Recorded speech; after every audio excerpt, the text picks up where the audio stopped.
Že za to, že přijímá to světlo líp v té hloubce. To je pravda, ale proč?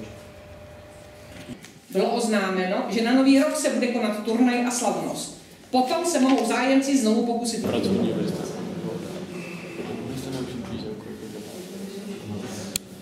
Jsme ukončili teda takovéto procvičování a teď už trošku zase budeme pracovat samostatně. Pracovní sešit na straně 18. Co to je? Voda, to je hladina. To je hladina, fakt? Čára na tabu. Správně. Ve velkém kusu žili na místním stadionu. Ano nebo ne? Jo? Ať to tam máte.